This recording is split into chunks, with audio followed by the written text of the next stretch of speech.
Olá, sejam muito bem-vindos ao 30 Minutos de Histórias, um programa do PET História, Programa de Educação Tutorial da Universidade Federal de Santa Catarina. Eu sou Lívia Galveias, sou bolsista do PET História e também aluna da graduação de História da UFSC. E este é o segundo ciclo de entrevistas dedicado à educação. E hoje vamos falar de educação especial. Estamos aqui com o professor Marcos Pestana. Ele é professor de História do INES, Instituto Nacional de Educação de Surdos, que tem uma longa trajetória,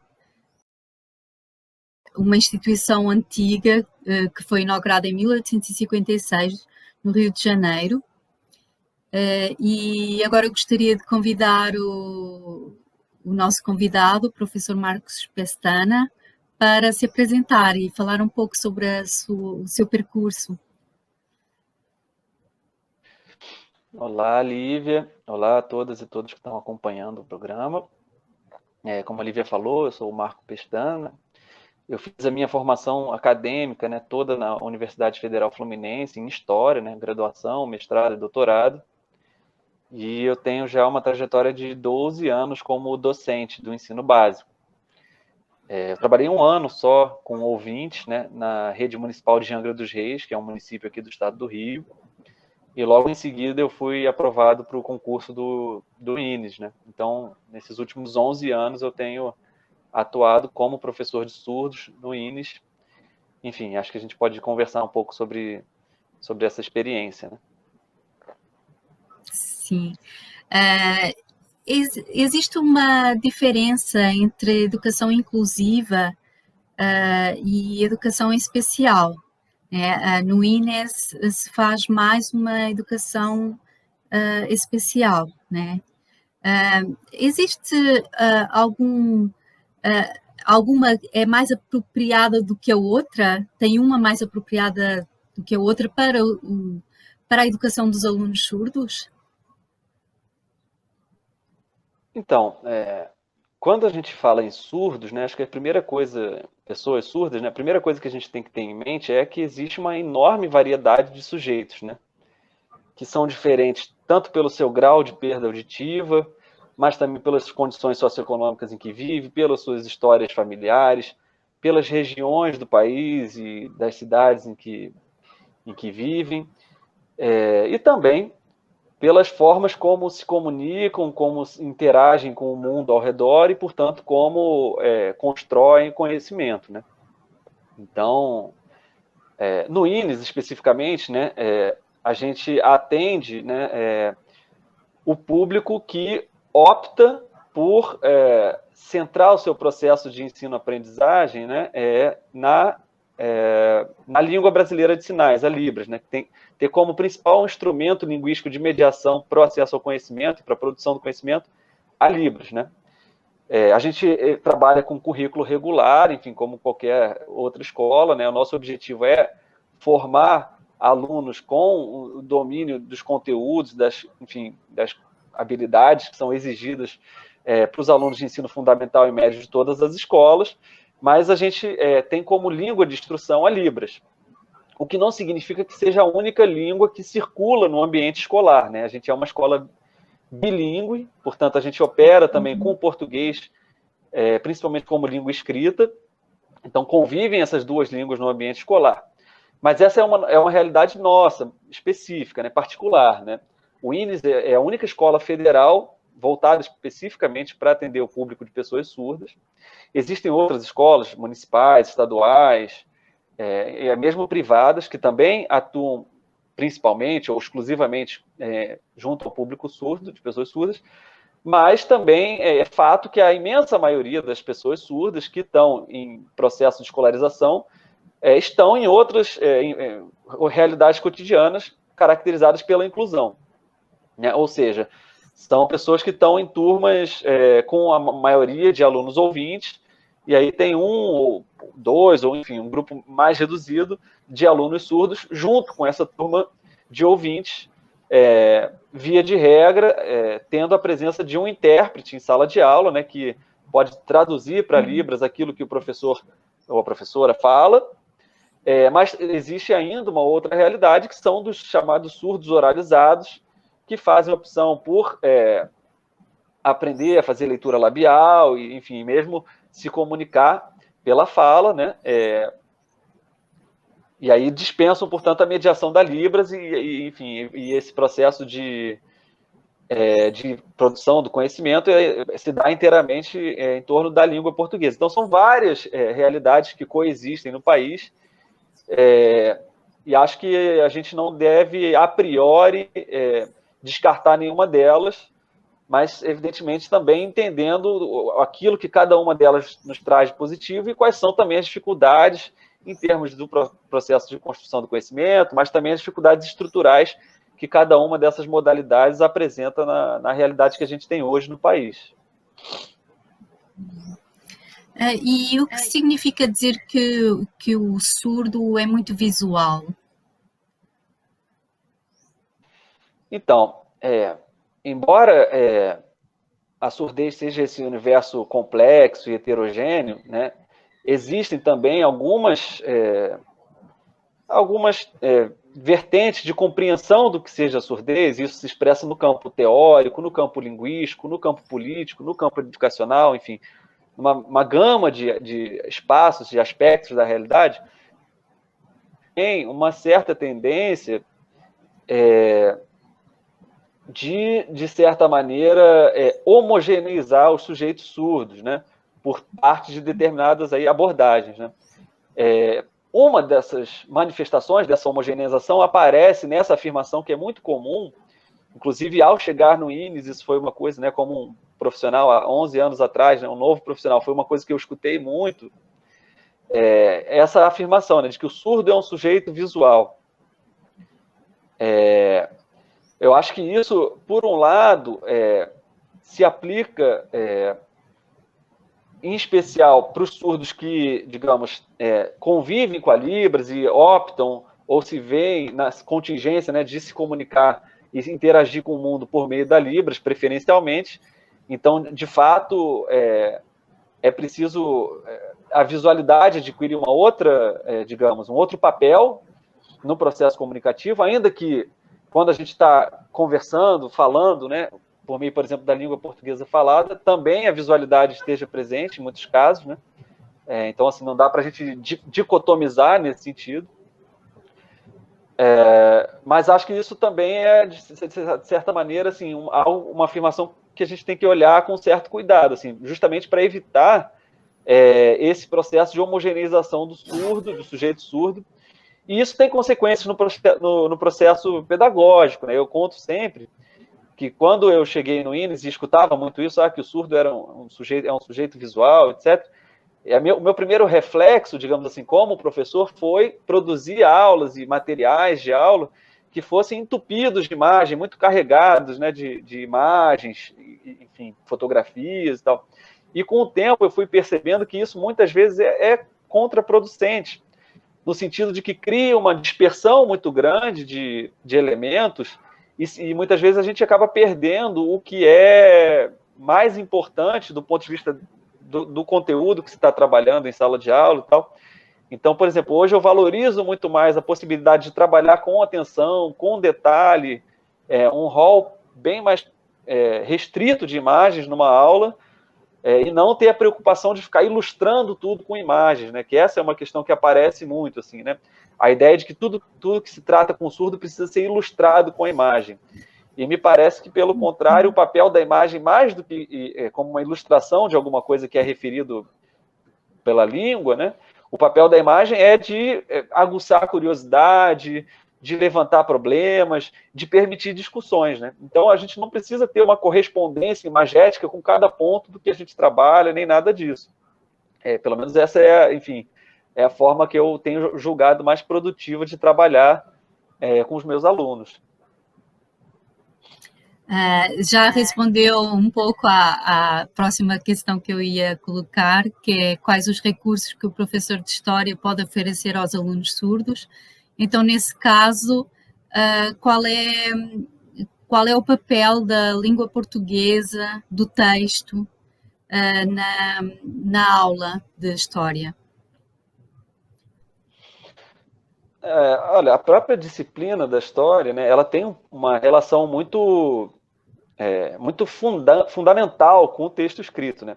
Embora mesmo a pesquisa acadêmica, né, a gente já tem algumas décadas percebido, né, teorizado e incorporado a importância de trabalhar com outros registros como fontes, né, desde registros materiais até relatos de experiências de vida, enfim, né, uma gama muito ampla de fontes que hoje já são mobilizadas no trabalho de pesquisa histórica, mas o texto escrito ainda é muito fundamental.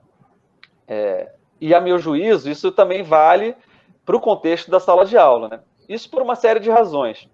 A primeira, e talvez mais imediatamente atinente à disciplina, é que tem elementos que não podem ser acessados por outros meios que não o texto, né? Então, tem registros, fontes históricas que assumem a forma de textos escritos que são muito importantes e que talvez aquilo que está expresso ali a gente não encontre outra fonte que substitua, né? Esse é um primeiro elemento. Um segundo elemento é que não só as fontes primárias, mas parte do que a humanidade produziu sobre o seu passado, né, ou seja, as interpretações aí, acadêmicas ou não, que se fizeram, né, e que se fazem sobre a história, também ficam registradas como texto. E também acho que é, de alguma maneira, importante ter contato com isso no processo de ensino-aprendizagem de história. E uma terceira razão, que aí escapa o âmbito imediato da disciplina, mas que talvez seja a mais importante, justamente por isso, é que a língua portuguesa ela é uma das línguas oficiais do nosso país, como a Libras, e ela é a língua que está mais presente em uma série de situações da vida cotidiana que os nossos alunos se deparam, né? Desde da legislação, né, que, digamos, organiza institucionalmente o Brasil, até situações de inscrição para, sei lá, fazer um vestibular, um Enem, para acessar um emprego, né? Então, tem uma série de situações em que a língua escrita ela fornece informações, permite ampliar o conhecimento de mundo e também possibilita que o próprio sujeito se expresse e acesse determinados espaços e determinadas ideias. Então, acho que a gente eu acho que é muito importante a gente trabalhar com os textos escritos, não só na leitura, mas também com a produção de textos com os nossos alunos surdos, que muitas vezes têm dificuldade com o registro escrito por uma série de razões, né? Seja porque tiveram um processo tardio de escolarização, seja porque não foram incentivados a produzir textos, a ler, enfim, uma série de elementos que muitas vezes geram essas dificuldades nos nossos alunos lá no INES, mas que eu acho que a gente tem que enfrentar trabalhando com os textos, né? E não reconhecendo essas dificuldades e deixando o texto do escrito de lado. Pelo contrário, acho que cada vez mais a gente deveria trabalhar com os textos escritos, o que eu sei que não é uma compreensão comum dos meus colegas no INES, e eu diria até que não digamos, a abordagem que institucionalmente é hegemônica, que orienta a lógica do funcionamento da instituição. Mas é a minha posição e enfim, uma posição pela qual eu e outros colegas temos também, ao longo dos anos, colocado no interior do Instituto, para os debates pedagógicos, enfim, é o que a gente acha que deve ser feito. Uhum. E como são adaptados os currículos de história para os alunos com maiores dificuldades de aprendizagem? Então, o nosso currículo, né, como acho que já falei isso, né, mas de toda maneira, o nosso currículo ele é orientado para fornecer uma formação completa, como qualquer escola, digamos, regular, né? Nosso objetivo é que os alunos saiam de lá formados, né? O INES vai desde o ensino infantil, o colégio do INES, né, do ensino infantil, da educação infantil, até o ensino médio, depois tem também no próprio instituto uma faculdade, pós-graduação, etc. Mas no âmbito estrito do colégio, a gente espera que os alunos, né, o objetivo é que os alunos se formem no ensino médio com o domínio de conhecimentos que todas as escolas regulares.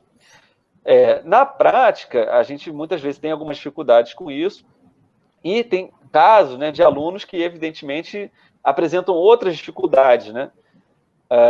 E isso tem sido mais comum nos últimos anos, né? O INES cada vez mais tem recebido alunos com outras questões que ultrapassam a surdez, né? Seja questões do espectro autista, seja de paralisia cerebral, enfim, uma série de casos, né, de questões que os alunos têm, e que, obviamente, tem uma incidência no processo de ensino-aprendizagem, né?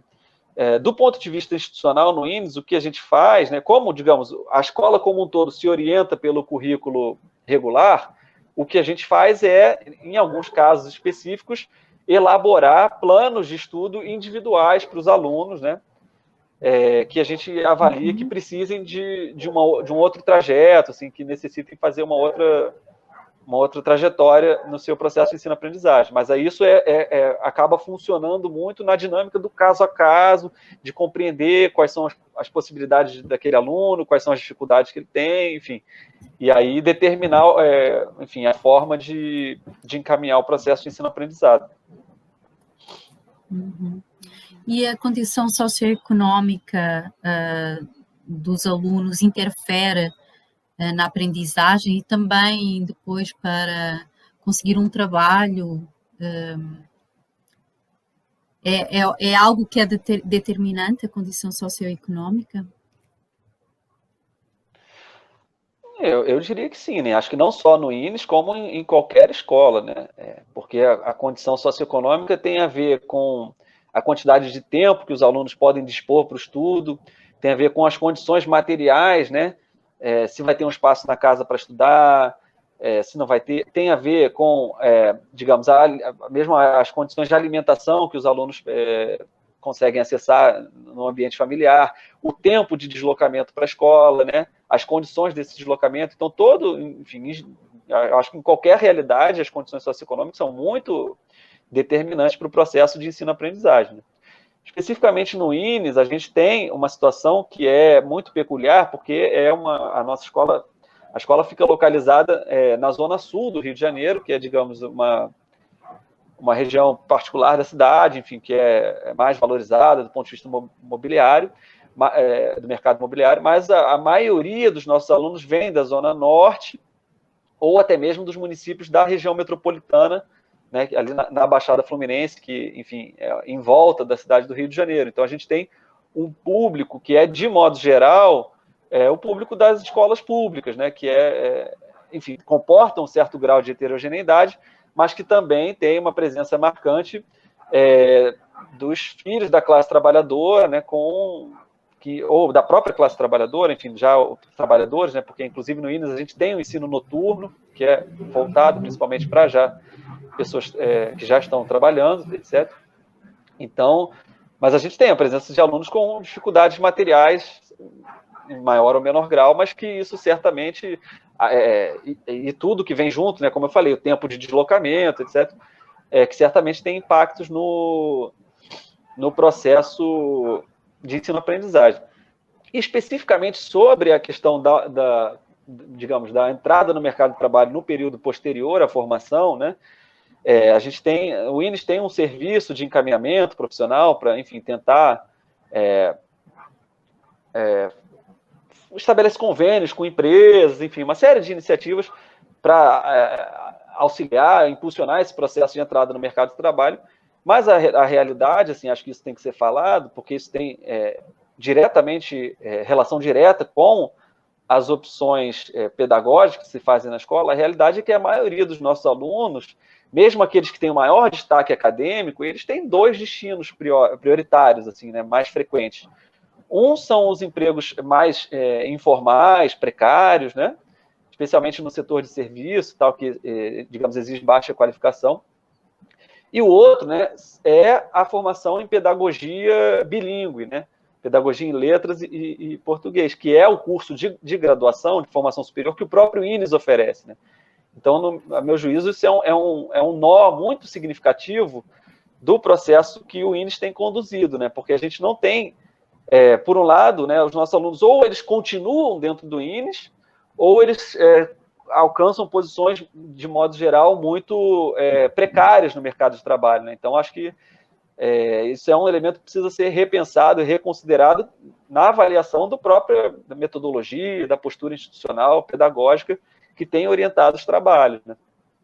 Acho que o objetivo tem que ser oferecer aos alunos possibilidades de diferentes inserções e tal, enfim, né, um horizonte mais amplo de participação no mundo do trabalho. Sim. E de que forma a pandemia tem afetado o trabalho do professor e também a aprendizagem dos alunos, e principalmente dos alunos de baixa renda?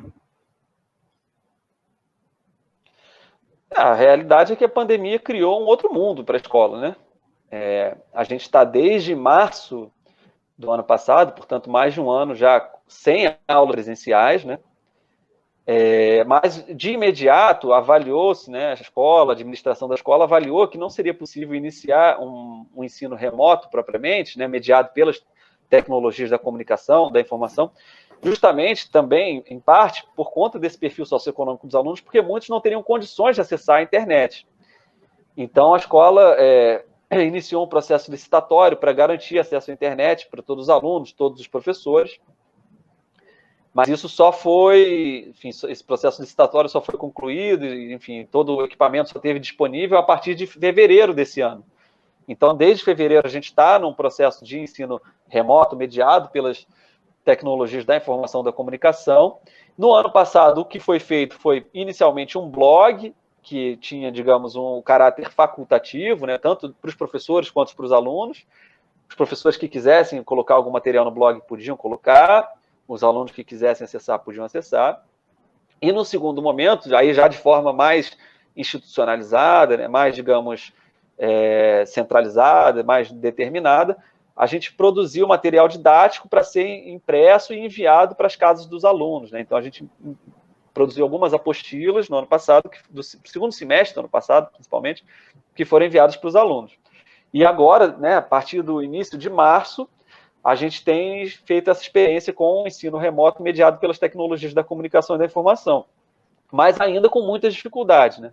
A gente não tem, está muito longe de ter acesso integral dos alunos à plataforma que a instituição optou por utilizar, e mesmo aqueles que acessam, né, nem todos desempenham as tarefas, acompanham os conteúdos, né? Então, é ainda um problema a ser resolvido, né? A gente está trabalhando no modelo assíncrono, né? Os professores gravam vídeos e disponibilizam na plataforma, junto com atividades para serem respondidas, e os alunos podem acessar no momento em que for mais conveniente. E os professores também disponibilizam durante a semana um determinado tempo para tirar dúvidas dos alunos. Mas, via de regra, o acesso tem sido muito baixo, né? Inclusive, a escola hoje, né, a gente está no início de abril, primeira semana de abril, né, segunda semana, está rediscutindo esse modelo, né? Estamos vendo se vai continuar esse modelo assíncrono ou não, quais vão ser as mudanças que vão ser feitas para tentar potencializar esse alcance dos alunos, né? Considerando que o nosso ano letivo deve ir até maio ou junho, né? A gente ainda está no ano letivo de 2020, no INDE. Pessoalmente, eu acho assim, que a gente não vai conseguir, como nenhuma escola tem conseguido, um acesso completo, né, alcançar todos os alunos. Isso enfim, seria ideal, digamos assim, mas não vai ser alcançado. Mas acho que a gente deve, sim, pensar os modelos que sejam mais adequados, fazer experiências, né? E, evidentemente, também não devemos ter o que eu acho que seria uma ilusão de que a gente vai conseguir trabalhar todos os conteúdos da forma como a gente poderia no ensino presencial, né? E aí, por uma série de questões, né? Tanto as angústias que a situação de pandemia produz, mas também as pressões materiais que produz, né? Muitos alunos provavelmente estão tendo que trabalhar, a gente sabe que é uma crise econômica muito profunda que atinge o país, para além da crise sanitária, né? Então tem uma série de elementos que estabelecem dificuldades adicionais ao processo de ensino-aprendizado, para não falar do próprio distanciamento, né? Porque a gente sabe que o processo educacional é um processo social, que se nutre e que ganha impulso a partir da convivência, da troca, e que isso, embora a gente consiga mitigar um pouco com essas tecnologias, mas não é a mesma coisa que está no mesmo espaço, cotidianamente, né, produzindo juntos, né? Então, assim, acho que tem muitas dificuldades e é um período de experiências, fundamentalmente, a meu ver. Eu gostaria de pedir para fazer uma fala final com aquilo que desejar comunicar para nós. Eu acho que, enfim, as suas perguntas assim, cobriram uma gama de questões muito significativa para quem atua, né, no ensino na educação de surdos, né? Esses são pontos muito fundamentais, né? Então, assim, não sei se eu agregaria mais alguma coisa nesse sentido, né? Mas, enfim, agradeço pelo convite para participar. Enfim, acho que também dizer assim que é muito importante essa conexão, esse intercâmbio entre instituições públicas, né? No momento em que o público no nosso país tem sido cada vez mais desvalorizado, né? Mais atacado mesmo, e mesmo os servidores públicos apresentados como, muitas vezes mais como um problema do que uma solução. Então, acho que assim, valorizar também esse momento de contato entre instituições públicas, até de estados diferentes, né? Que a iniciativa de vocês proporcionou, o programa, o PET Story, enfim, e o que vocês elaboraram. Então, assim, acho que eu concluiria mesmo saudando isso, né, até como essa iniciativa como acho que cumpre um papel para além da própria socialização das experiências docentes, né, que é o objetivo primeiro da iniciativa, mas também esse de afirmar a importância do público, como o SUS, né, nesse processo de vacinação tem sido cada vez mais importante, mas acho que também as nossas instituições públicas de educação também precisam ser muito valorizadas, defendidas, enfim, e construídas, e acho que também a gente construir esse tipo de iniciativa ajuda muito nesse processo. Então, também um agradecimento para vocês nesse sentido. Nós queremos agradecer muito também a sua presença aqui no 30 Minutos de Histórias, e queremos lembrar a todos que para acessarem as nossas redes sociais do PET História, da UFSC, e também lembrar que o próximo episódio vai ser dedicado ao ensino pré-vestibular, e teremos a presença do professor Bruno. Mais uma vez agradeço a presença e obrigada a todos por nos assistirem. Tchau.